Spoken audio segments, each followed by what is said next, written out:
అసలు ఈ డ్రగ్ ఎక్కడ పుట్టిందో తెలుసా? 1961లో జర్మనీలో మందుగా తయారైన ఈ మాత్ర 1986 నాటికి అంతర్జాతీయ నిషేధానికి గురైంది.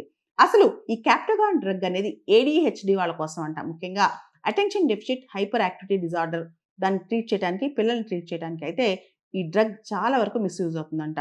ఇవి సూపర్ సోల్జర్స్‌ని తయారు చేయడానికి ఈ డ్రగ్‌ని ఎక్కువ వాడుతున్నారంట.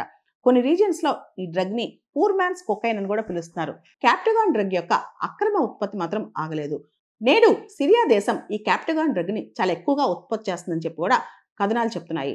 భారతదేశానికి వచ్చే మరియు భారతదేశాన్ని డ్రగ్ ట్రాన్స్‌పోర్ట్‌కి ఒక ట్రాన్సిట్ రూట్ లాగా వాడుకునే మొత్తం వ్యవహారాన్ని అడ్డుకట్ట పెట్టేందుకు మనం ఆపరేషన్ రేజ్ పిల్ లాంచ్ చేశాం. ముఖ్యంగా క్యాప్టగాన్ డ్రగ్ ట్రాన్సిట్‌ని అడ్డుకోవడానికి. మన హోంమంత్రి అమిత్ షా గారు ఈ డ్రగ్ రాకెట్ సంబంధించి స్వయంగా ట్వీట్ చేశారు.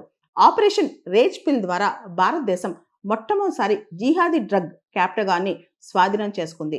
దేశంలోకి వచ్చే లేదా దేశం నుంచి వెళ్ళే ప్రతి గ్రామ్ డ్రగ్‌ను కూడా మేము అడ్డుకుంటామని చెప్పి అమిత్ షా గారు చెప్పుకొచ్చారు.